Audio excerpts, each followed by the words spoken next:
everybody. Welcome to another episode of Theater Tuesdays. And this is where we talk all things theater, Broadway, show tunes. It'll be super fun. I am film and theater critic Rachel Wagner, and I have with me my friend Kevin Rodriguez from ICRITIC.net. And thank you so much, Kevin, for coming on the podcast. Oh, thank you for having me. And it's so nice to finally be on your channel for a change. Yeah, you know, it's really interesting because you cover mostly film on your channel, but where we first kind of interacted was actually over theater. Yes, that's true. Was it Anything Goes or Come It Far was Away? Catch Me If You Can. I Catch Me had If You seen it Can. and really enjoyed it at a local theater, and you had seen it on Broadway and weren't as thrilled. And so we chatted back and forth, and then I think a big thing, at least on that one, it seems like, at least because mine was like, I think my ticket was $14. So my expectations were lower, but I still overall enjoyed it. But yeah, you had a different experience going to Broadway and everything.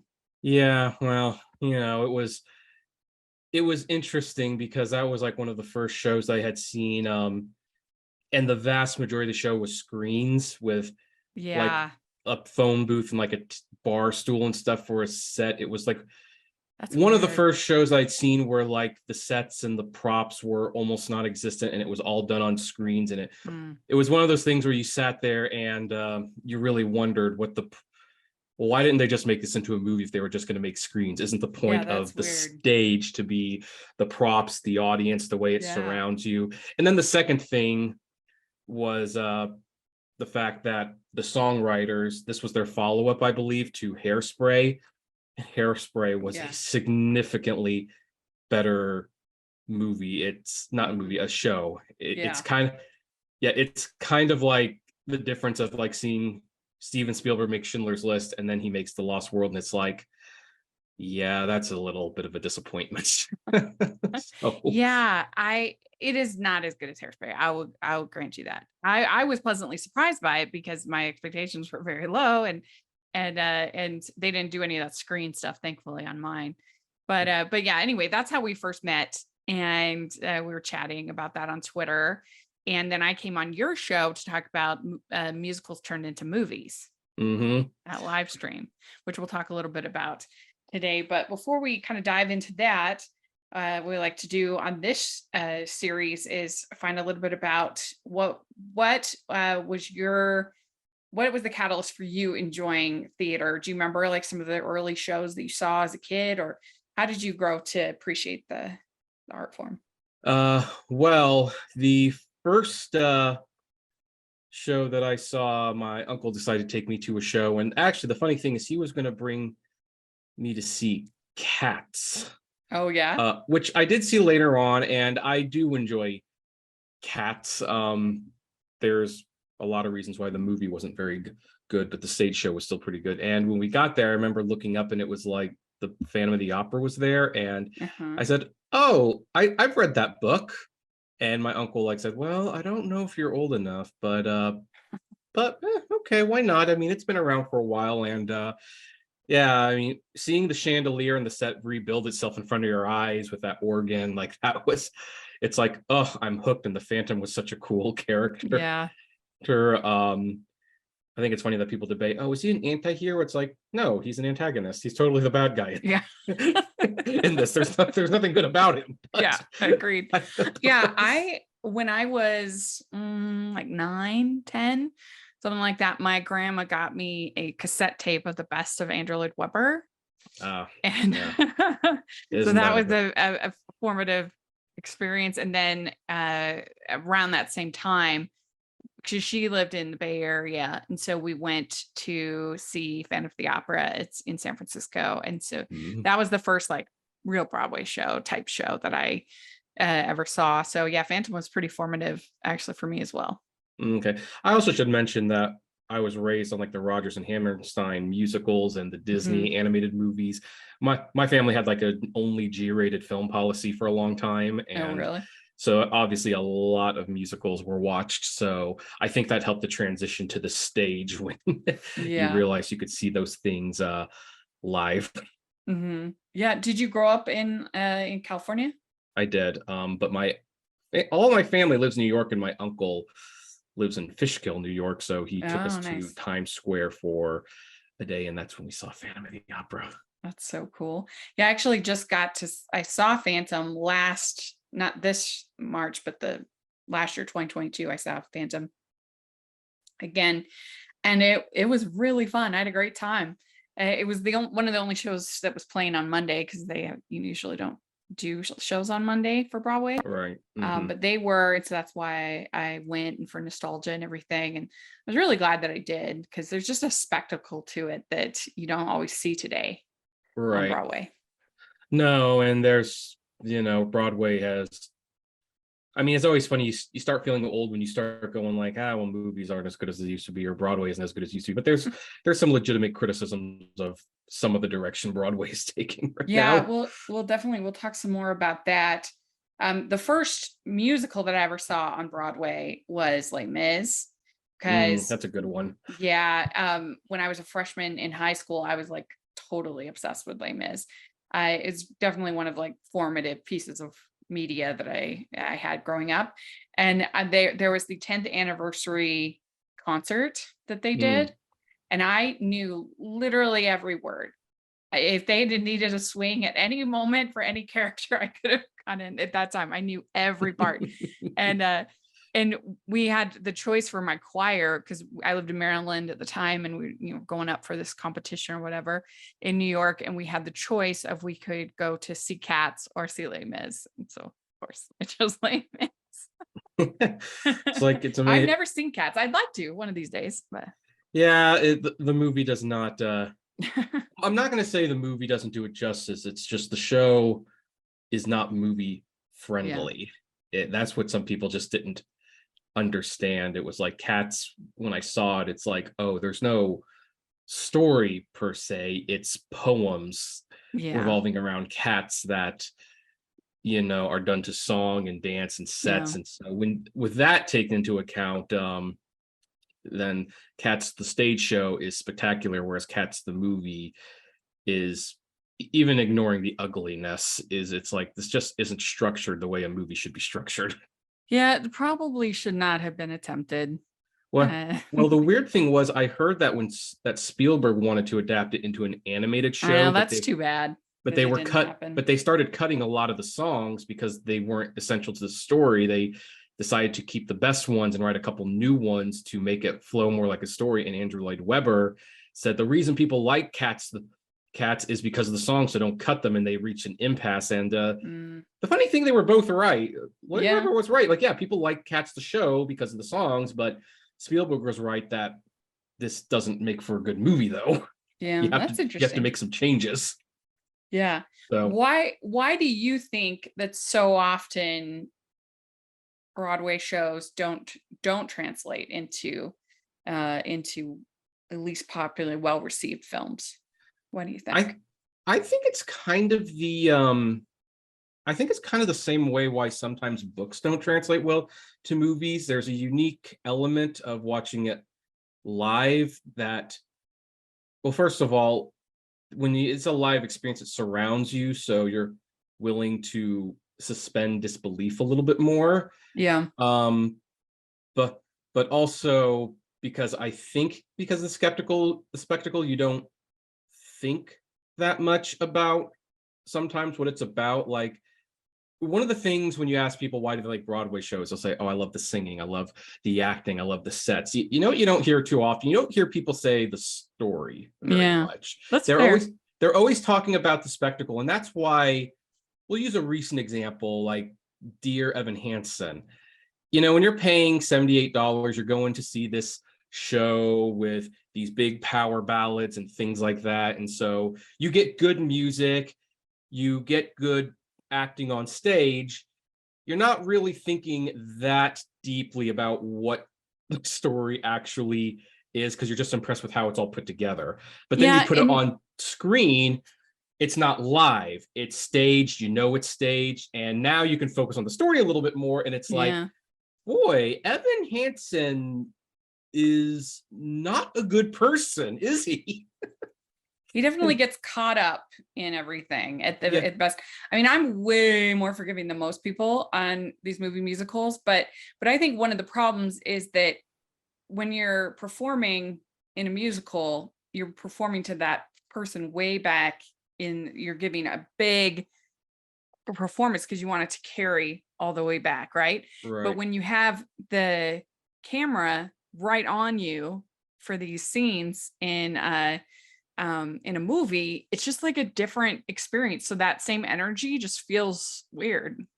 Right. But however, another thing like about Dear Evan Hansen, like one of the few scenes that were good in that movie was the song where they're faking the letters and they have like the fantasy sequences of him dancing with Connor. And it's like, okay, that's good because it's in a fantasy, like it kind of captures that energy. But for the most part, that's not a show that lends itself to a grounded scripted thing. Like you see songs where like the confession is coming out on stage, everyone would freeze, the spotlight would go on him and he'd sing because it's internalizing his thoughts. You can't do that in a movie.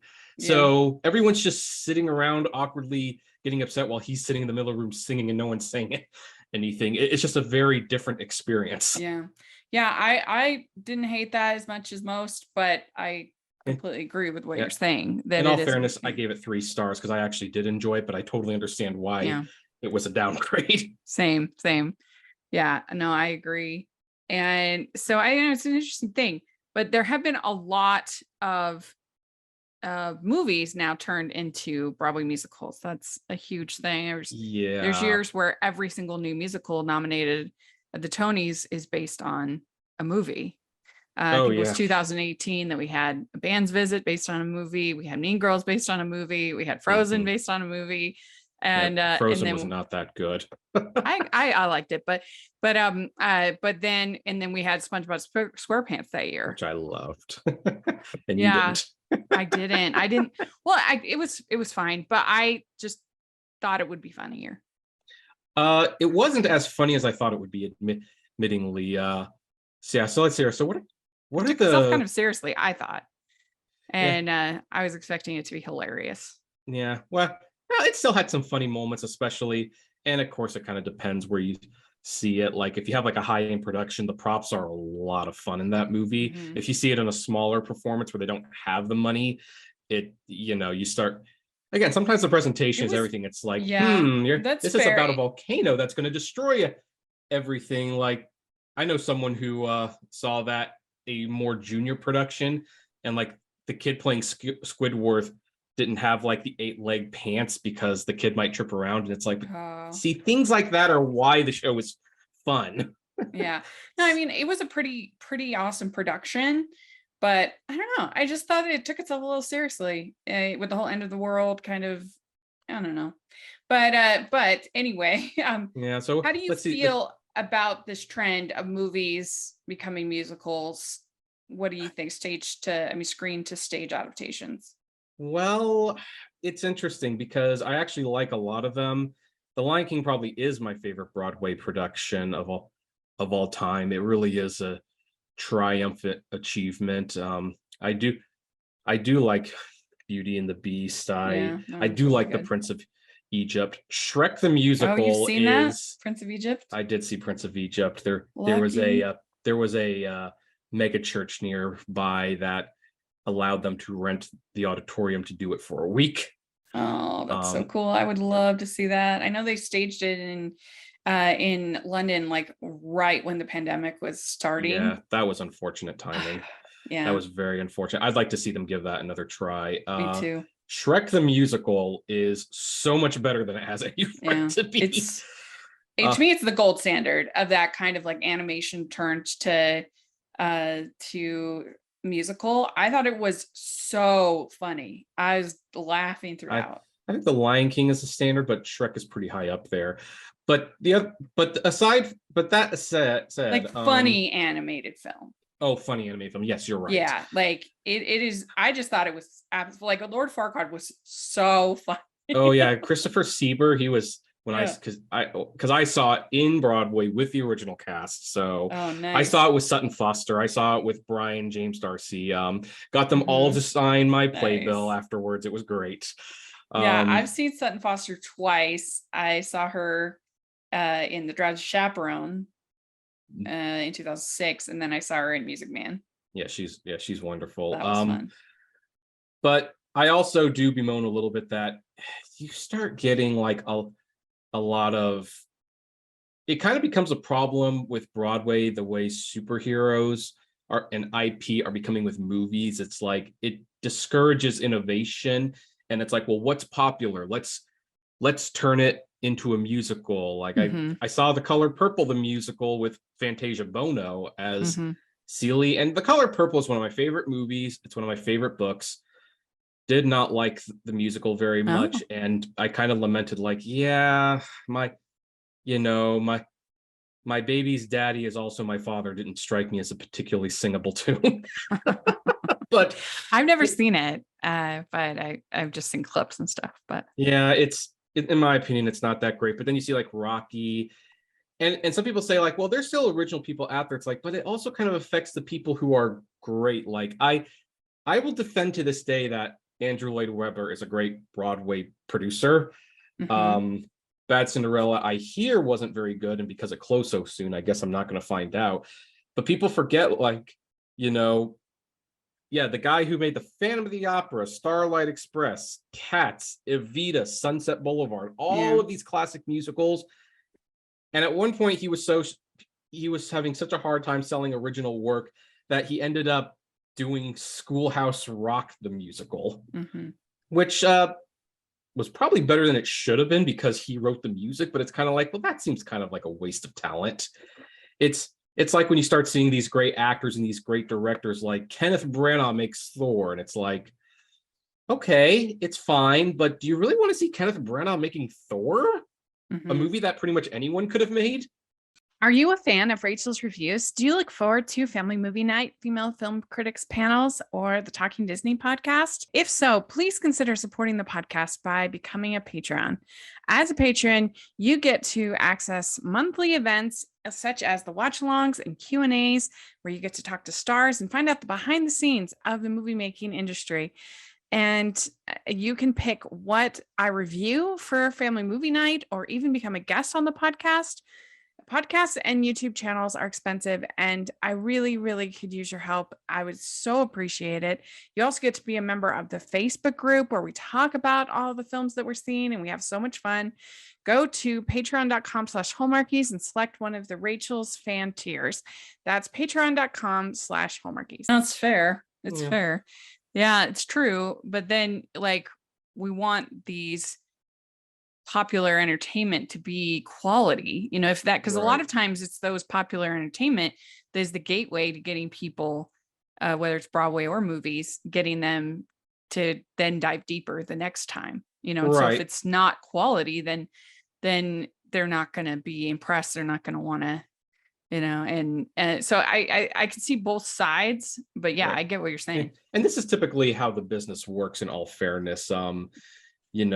Greta Gerwig will make Barbie, a movie that I'm almost certain she personally doesn't want to make very much, but then she gets to make a couple other movies as a result of that. And same thing with not Christopher Nolan. He gets to pretty much do whatever he wants, but like the guy who directed Joker, like he admitted, like, I made that so that I could get this other movie made. No, I mean, and it turned out to be really good, but yeah, I don't know if who knows what Greta actually feels, but that is definitely a thing that Hollywood, people in Hollywood say, even actors will say, I will do this mainstream film, I'll do one more of this series or franchise, or I'll do whatever, if you greenlight these two other indie films that I want to do, or this other project that I have. That happens all the time. Yeah. Yep. And it's cool, I think, actually, when big stars or directors or whatever use their kind of clout to get us the smaller, movies, and we see that. But yeah, no, it's definitely a thing for sure. Yeah. So I'm sure that's kind of what happens with Broadway to a certain extent too. Like Andrew Lloyd Webber's like, oh, okay, I'll do School of Rock for you as long as I can do the Lotus Flower afterwards, or whatever that was called. So but I was looking at the Tony nominees for Best Musical. And the nominees are & Juliet, which is a jukebox musical, which is a remake of Romeo and Juliet. Kimberly Akimbo, yeah, which is original. Which is original. New York, which is based on a movie. Based on the 1977 movie. Then you have Shucked, which thankfully is another original. And then you have Some Like It Hot, which is based off the Billy Wilder movie. And it's like, so 3 of those are based off of movies. Right.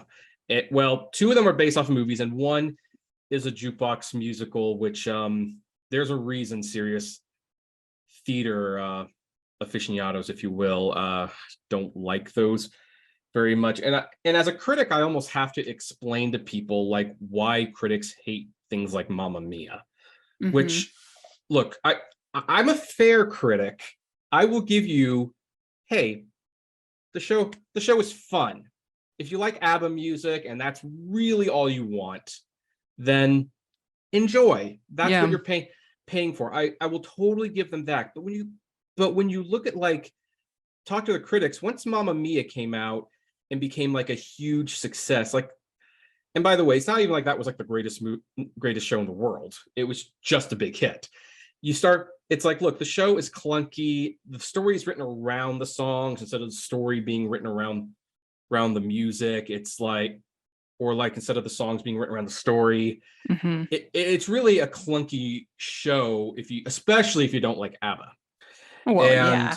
I mean, I think it's like, if somebody's doing Mamma Mia here, I'll totally go see it, because I know it's going to be a light, fun, energetic evening of theater, and the songs are pretty good. But is the story like great? No, it's not. But it's like the equivalent of I think sort of Broadway junk food. Yeah, right. But also, because it's a success, look what happens after that. It's like, oh, now let's make a musical jukebox with Michael Jackson songs and Diana Ross. And that's true. Out of all of them, the only one that was good was Jersey Boys, because it's like, oh, let's make a biopic jukebox musical. Well, I think those 2 are more of a response to Jersey Boys than to Mamma Mia, because did Jersey Boys come out first, or I thought it came out afterwards. But I'm just saying, I think that those shows that you just mentioned, Michael Jackson, MJ and Tina, and these other shows, I think those are bumping off of Jersey Boys. Like, right after Jersey Boys was released, we got tons of these like biopic musicals. Okay, you're right. Jersey Boys came out first. I stand corrected. And then with Mamma Mia, you did get some of, like, because there's the jukebox musicals that they have another story and they wrap it around those songs, like Head Over Heels and All Shook Up, and a bunch of different ones. And then you have the jukebox musicals that are about the actual band. Right. And those ones are the better of the two for sure. I like both. I think they both can be good, but yeah.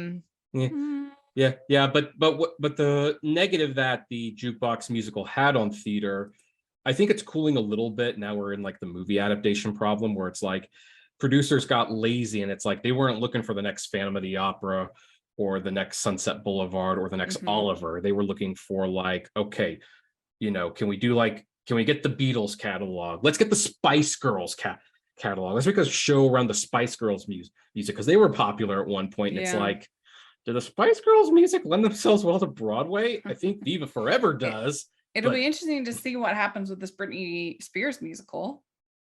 Music. I've heard pretty good things actually about it. Early buzz, like in its tryouts and stuff. I've never really liked Britney Spears music. I like a few songs, but I don't think her catalog's strong enough to make a show out of. Yeah, we'll see. I mean, I think almost anything can make a good musical with the right writing, and just when you get that, it's lightning in a bottle. When you have all the stuff and it comes together, it's so tricky. These people that invest in these musicals, they got guts, I think. Yeah. Well, it takes, you can make it's kind of like the movies, and you can make any movie good if you do it properly.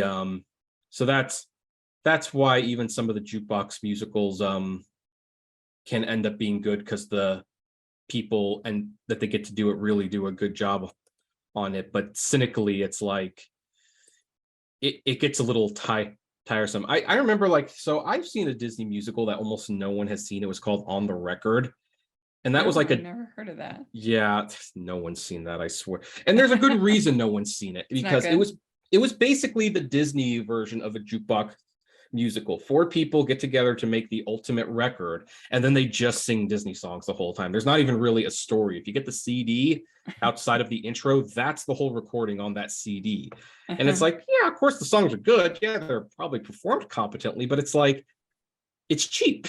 It's cheap entertainment, and it's like, it does not justify being a premium experience. Yeah, it's like a concert. It's kind of like, it's not even like a concert. Sometimes it's like, as Simon Cowell would say, a karaoke performance. And because like, especially when you start, especially when you like start building like a musical around Elvis Presley songs, it's like, well, Elvis Presley had a really good voice, so if the actors on that stage can't match or exceed that voice, then you are just getting watered down versions. You might as well be singing a cover band. Fair. Yeah, that's fair. So if you were given the task to find or select a movie that has not yet been turned into a Broadway musical, what would you pick? What do you think has like musical potential? So I actually haven't thought about movies. I've actually thought about 2 TV shows. Oh, okay. That I would turn into. Personally, well, the first one, if someone asks, like, and this is where I'm going to eat myself a little bit, I suppose.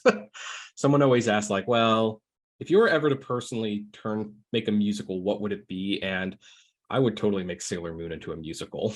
I love the music in that. I think the story, I think there's definitely, they've also been doing those musicals for a while, so it's like, I know that it can work on stage. It'd have to be a little different for America, because there's like a lot of adults who, well, actually there are a lot of adults now that watch it, but it's still kind of considered like this niche thing.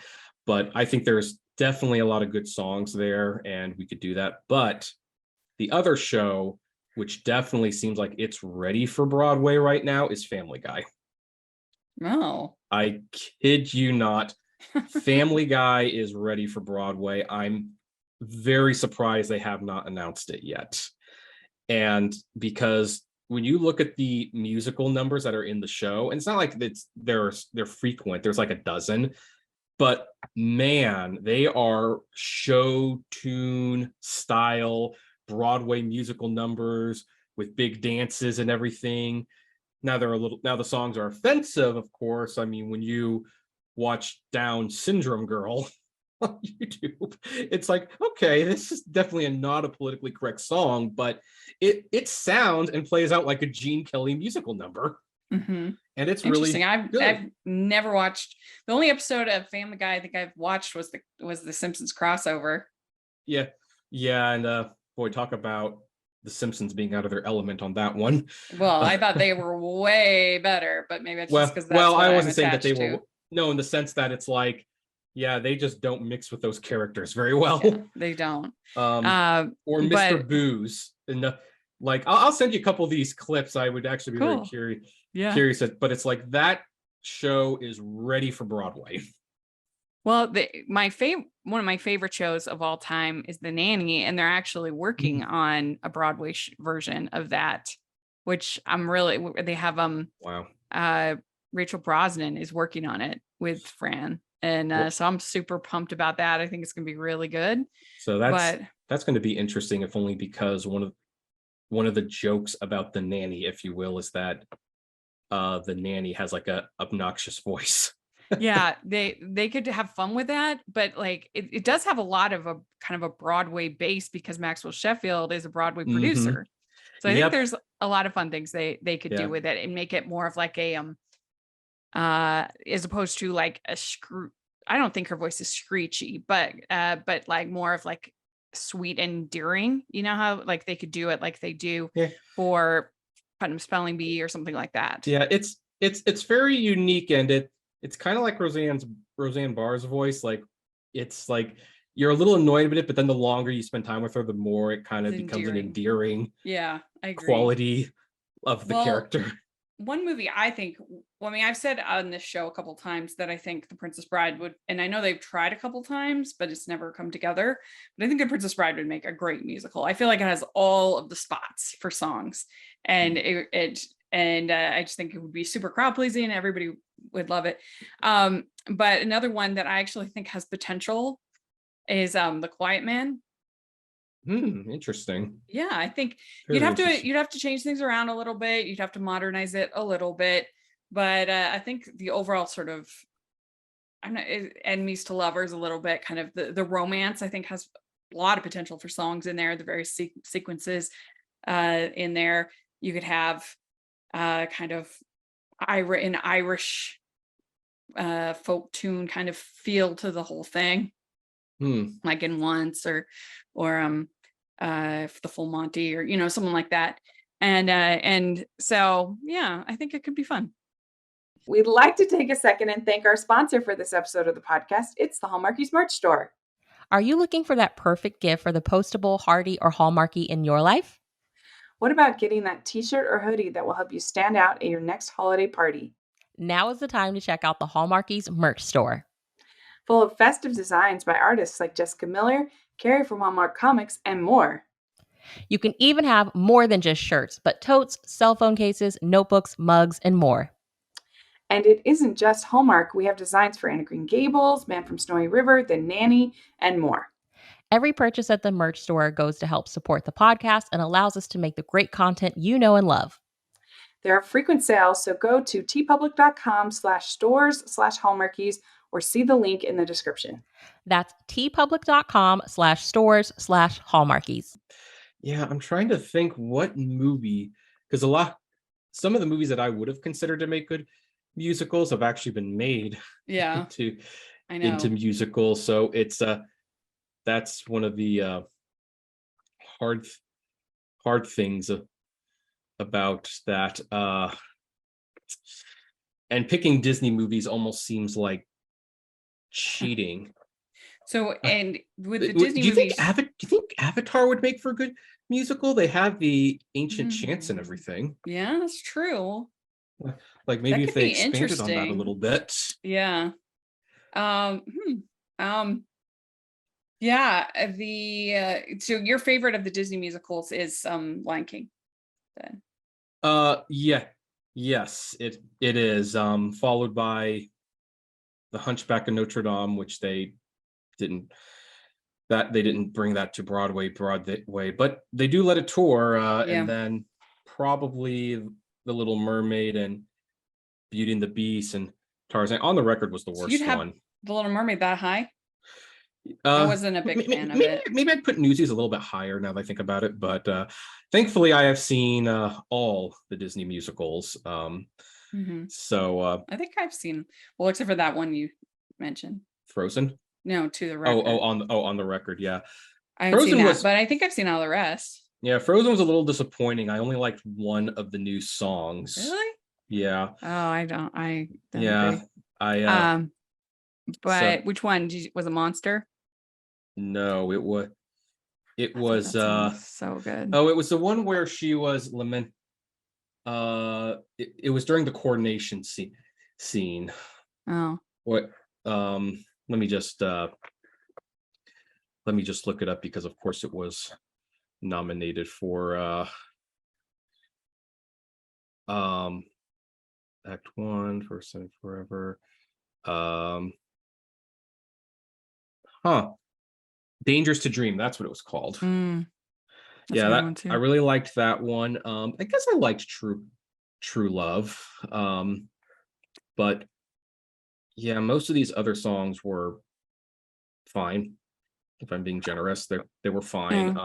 It actually kind of showed why you have to be careful about expanding on musicals when you have to add songs, because there's such a balance that is done when they do that. Like they cut songs, they put them here, they put them there. When you have to expand it to 2.5 hours, and so then you're adding songs just to make it longer, you can sometimes feel like, okay, it's bloated. It's Yeah, not. it had its flaws, but I overall really enjoyed it, and I thought Monster was just amazing. That was my favorite. But anyway, do you have a favorite? You said is Lion King your favorite Broadway musical? Yeah, it is. That's the favorite, followed Mhm. by Phantom, Billy Elliot, Wicked. I actually Mhm. would put Shrek in the top 5 probably. Yeah, it's really good. What would you say you think is an underrated show that you don't hear people praise that much that you liked? Well, that would probably be Shrek. Yeah, And it's weird it's really good. because it doesn't seem like it should be underrated in the sense like, well, it got 8 Tony nominations. It's actually one of the most widely available original cast pro shots out there. The reviews are great. And yet, for the life of me, I cannot convince anyone, and I mean anyone except for my wife's best friend and her husband, to see it. Everyone's just like, nah, that sounds bad. I'm not even that high of a Shrek person as far as the Oh, series. I know you're not. No, like it's fine. I don't love the series, but as far as the movie, so when I went to see it, I kind of went because I wanted to support my friends. I wanted to support this theater that was doing it, and I was just so surprised how much I liked it and how funny I thought it was, and they were it was a really wonderful local small, it was small production. I thought the singing was really wonderful, the costumes, and it was like 105 degrees. It was so hot, and I just felt so bad for all of them, especially Donkey. I was just, oh, Oh yeah, felt bad. doing it because it Feel was an bad for outdoor them. theater. It was so hot. But Yep. I think um the other how should I put it? Underrated musical. Even though ironically this did win the Tony for best musical, but I don't know anyone who's seen it, was Titanic the musical. oh, I just saw that actually. And Yeah.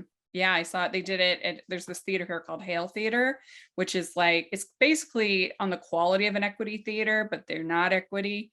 And it was really good. I thought the songs were kind of forgettable, but the staging and the story and everything I thought were good. Yeah, and I actually did like some of the songs, but yeah, it's just I don't Did know. that It's like win that went won best musical? I believe it did win best musical. Interesting. Admittingly, one of the reasons it doesn't show very often, and people most haven't seen it as a result, is because I think it is a very, very difficult show Yeah. to stage. Like it's Yeah, it seems like it would be very expensive. yeah. Yeah. Yeah, another show that doesn't get a lot of love these days is The Producers. But I think that was one of those things that even though it's a quality show, the chemistry between Matthew Broderick and Nathan Lane was just so good that it's really hard to duplicate it. That makes sense. All right. Well, do you have an overrated show that everybody loves that you're like, don't love it? I think I do. You're gonna have to give. You're gonna have. Why don't you share first, and then I will. I'm gonna because I'm Yeah, thinking sure. between a couple of them right now. Well, I've said this a number of times. Let's start. I was not much of a fan of the Mary Poppins adaptation. I didn't like the things they added from the book. I didn't like the new characters.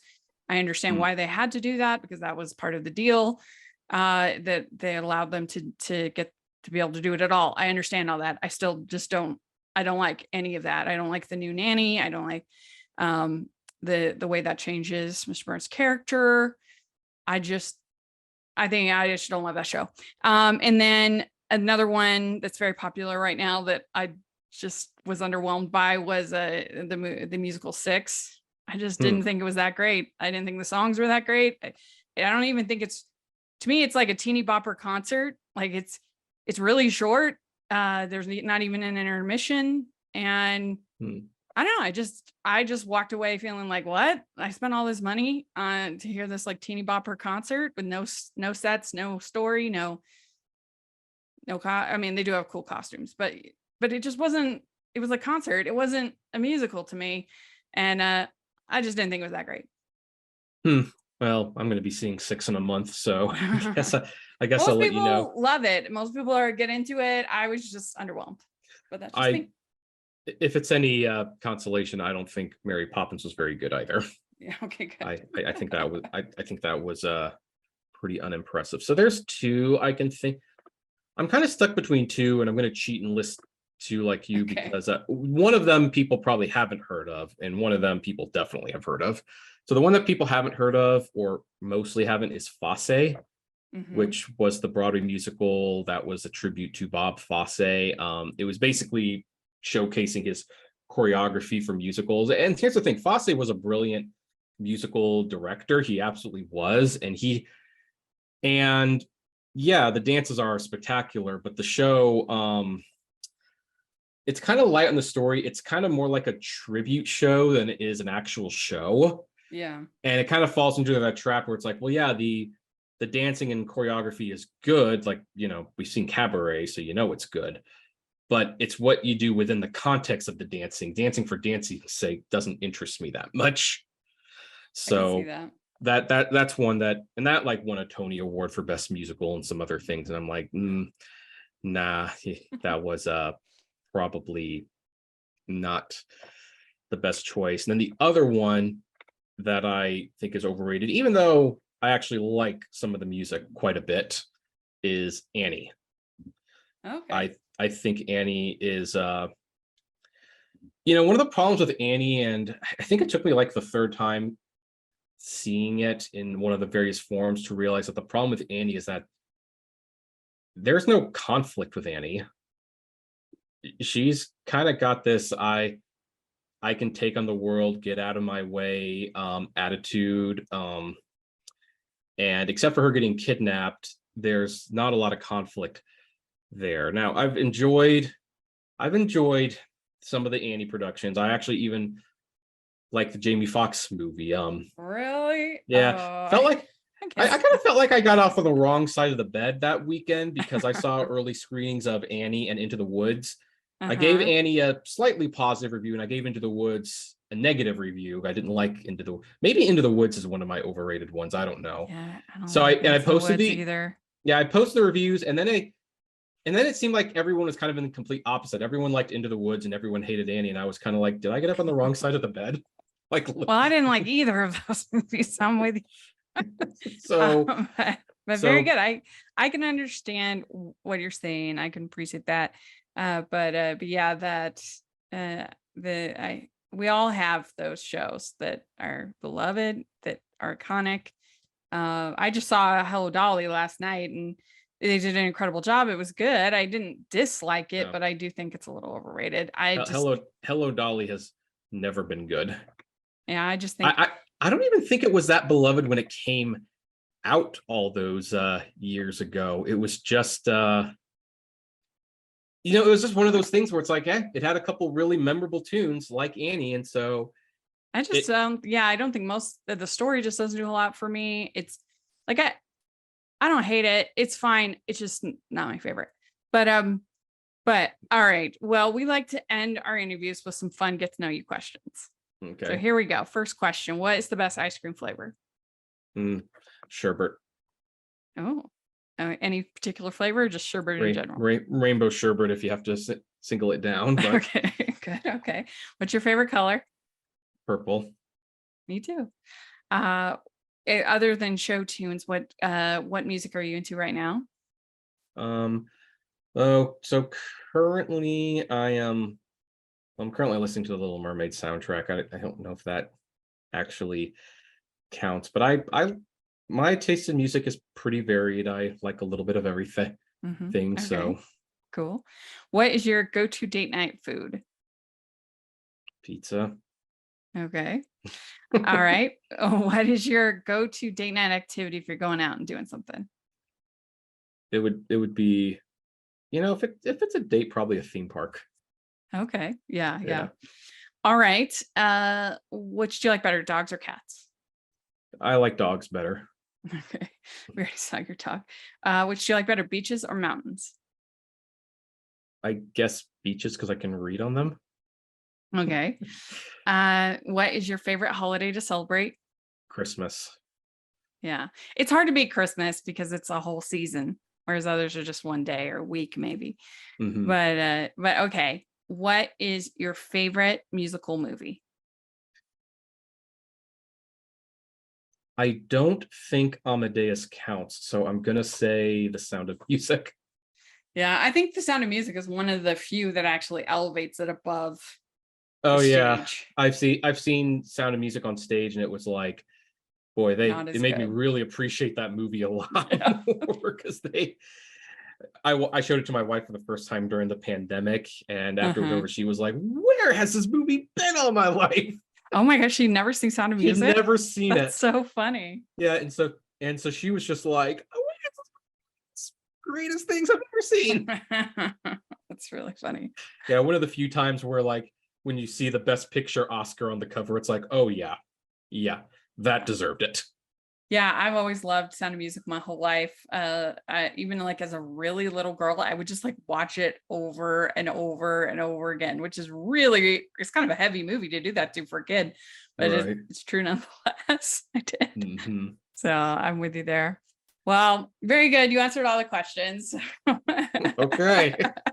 Thank you so much for coming on, talking with us. We really appreciate it. And where can people find you and your content? Well, you can find me at iCritic.net, and my YouTube channels are also iCritic and iCritic Media.